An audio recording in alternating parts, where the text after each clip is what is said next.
So అందరినీ నేను మనసులో పెట్టుకునే చెప్తున్నాను, ఏ మతం అయినా ఏదైనా సరే వాళ్ళు తప్పు జరగకూడదు. ఈ విషయంలో కఠినంగా శిక్షించాలి. ఒక మంచి మార్గం మనకి రావాలి. ఆ దేవుడు అంటే నమ్మకం ఉండాలి, ఆ ప్రసాదం అంటే మనకు నమ్మకం ఉండాలి.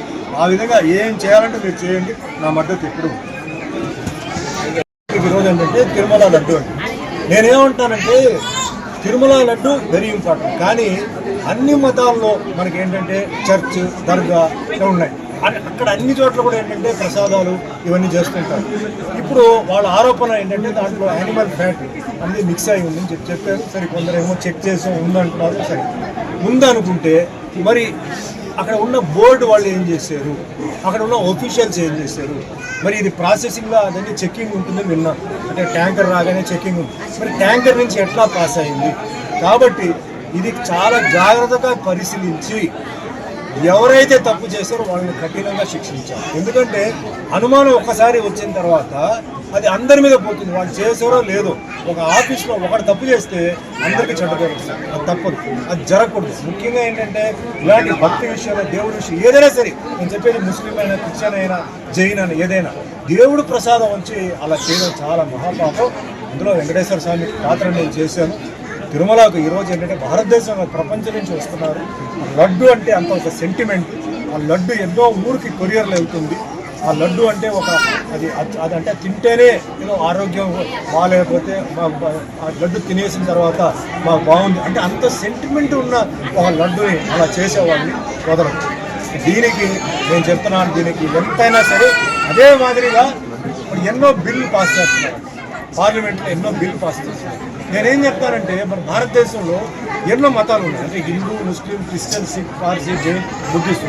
మరి ఈ మతాలని ఈ విధంగా అన్యాయం చేయకుండా కాపాడడానికి ఒక బిల్లు పాస్ చేయండి. ఇలాంటి విషయాలు ఎవరైతే తప్పు చేసాడో వేయండి లోపల 2 సంవత్సరాలకి. అది ఎంతోమంది మనోభావాన్ని అది ఇబ్బంది పెడుతుంది, కష్టపడుతుంది. ఎంతో భక్తితో వాళ్ళు ఆ దేవుడి దగ్గర వచ్చి వాళ్ళు ప్రార్థన చేసి ఒక నమ్మకంతో వాళ్ళు ఆ ప్రసాదం తీసుకున్నప్పుడు ఇలా తిన్నారంటే ఎంత పెద్ద తప్పండి, పెద్ద నేరం. అది టెర్రరిస్ట్ కన్నా చాలా పెద్ద తప్పు. కాబట్టి కఠినంగా ఇది చేయాలి, కానీ జాగ్రత్తగా చేయాలి. ఎవరు తప్పు చేసారో వాళ్ళు పట్టుకోవాలి.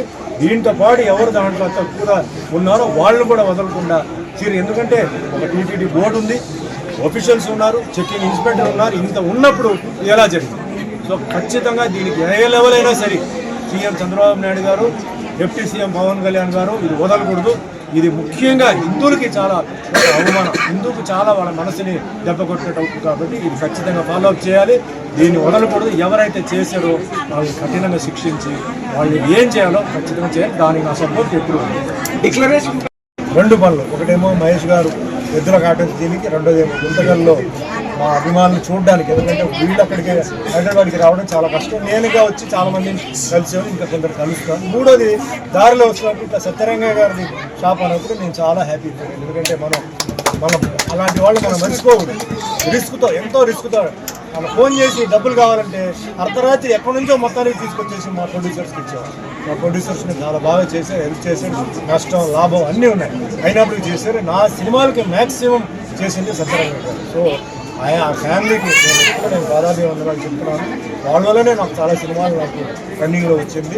ఈ 3 విషయాలు అవన్నీ వచ్చింది కాబట్టి చాలా హ్యాపీ. ఈరోజు మిగతా షాప్స్కి వెళ్ళాను, అక్కడ కూడా అభిమానులు ఉన్నారు, వేరే ఉన్నారు. కానీ ఇక్కడ ప్రత్యేకంగా ఏంటంటే గుంతకల్ అంటే గుంతకల్ జంక్షన్ అంటే చాలా ఫేమస్.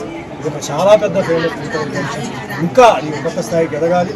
ఇంకా అనేక వ్యాపారంలో కూడా ఇంకా జంక్షన్ ఎట్లా ఉందో ఆ విధంగా వ్యాపార బిజినెస్ జంక్షన్గా కూడా ఇది ఎదగాలి అని మనస్ఫూర్తిగా కోరుకుంటూ నాకు ఈ అవకాశం ఇచ్చినందుకు మహేష్ గారికి, ఇక్కడ ఉన్న మొత్తం అందరికీ ధన్యవాదాలు. Thank you sir. Tirumala laddu electronic media ఎద్దుల కాటన్ అధినేత మహేష్ గారికి, సూర్య గారికి, చేసిన అభిమానులకి, మిత్రులకి, print media and electronic media అందరికీ నమస్కారం అండి. ముందుగా గుంతకల్కి రావడం నాకు చాలా సంతోషం. ఇలా కూడా చెప్పాను, మాకు హీరోగా ఉన్నప్పుడు ఫస్ట్ మాకేంటంటే సెంటిమెంట్గా గుంతకల్ నుంచి డిస్ట్రిబ్యూటర్ వచ్చారా లేదా ఓపెనింగ్కి. ఎందుకంటే వాళ్ళు అడ్వాన్స్ ఎంత ఇచ్చారని కాదు, అడ్వాన్స్ ఇచ్చారా లేదా అని. అడ్వాన్స్ ఇస్తే అది ఒక సెంటిమెంట్, అంటే వాళ్ళు మంచి చేయి, మంచి హ్యాండ్. అట్లా నేను పెరిగాను సినిమాలు. చాలా సినిమాలకు సత్యరంగయ్య గారు ఆయన మాకు చాలా సినిమాలకు ఆయన ఫైనాన్స్ చేశారు. చిన్న సినిమా, పెద్ద సినిమా చేశారు. ఆయన నేను మర్చిపోను. సినిమా ఆగిపోయినా కూడా దాన్ని మళ్ళీ తీసుకొచ్చి రివైవ్ చేసి చాలా చేశారు, చాలా హెల్ప్ చేశారు. అలాగే చాలామంది ఉన్నారు, ఆయన ఒకరి పేరు చెప్పాను, మిగతా వారి పేర్లు ఈ నుంచి ఎవరు అదే తర్వాత దారిలో తెలిసింది ఏంటంటే సత్యనారాయణ గారి షాప్ ఓనర్ నేను ఇక్కడికి రావడం, ఈ షాప్కి రావడం, ఇవన్నీ భగవంతుడి కృప. సరే ఏదైనా షాప్ ఇప్పుడు మేము చాలా షాప్స్కి ఓపెనింగ్ వెళ్తుంటాం చేస్తుంటాం, కానీ మేము సెలెక్టెడ్గా కొన్ని ఆలోచించాలి. ఎందుకంటే మనం బ్రాండ్కి వెళ్తున్నాం అంటే చాలామంది మనం నమ్ముకొని వస్తారు, రేపు వాళ్ళకి మోసం జరుగుతుంది. ఈరోజు ఇంత కష్టపడిన ఇమేజ్ని ఏదో కక్కుతుపడి ఒక దీనికి అడ్వై యాడ్ ఇచ్చి తర్వాత ఇబ్బందులు పెట్టుకున్నాను. అందుకే చాలా వాటికి నేను దూరంగానే ఉంటాను, కొన్నిటికే అన్నీ పరిశీలించి అన్నీ నేను చేస్తాను. మహేష్ గారు మా ఫస్ట్ వచ్చేసి ఒక ఎద్దుల కాటన్స్కి యాడ్ అడిగారు. ఇప్పుడు యాడ్ మీ కాన్సెప్ట్ ఏంటి చెప్పి కాన్సెప్ట్ చెప్పారు, నాకు బాగా నచ్చింది, యాడ్ చేశారు. ఆయన మొత్తం వివరంగా చెప్పారు, ఇది బాగానే ఉంది. మా సామాన్య ఇప్పుడు ఆపరేషన్ లేకుండానే మోకాళ్లకు ప్లాస్మా ట్రీట్మెంట్, మీ ఆర్థోపెడిక్ సమస్యలన్నిటికీ రోబోటిక్ టెక్నాలజీ ద్వారా తక్కువ ఖర్చుతో శాశ్వత పరిష్కారం, ఫ్రీ కన్సల్టేషన్, ప్రతి ట్రీట్మెంట్ పై 20% డిస్కౌంట్. ఈ ఆఫర్ కొద్ది రోజులు మాత్రమే, త్వరపడండి. V9 hospitals 9281465842.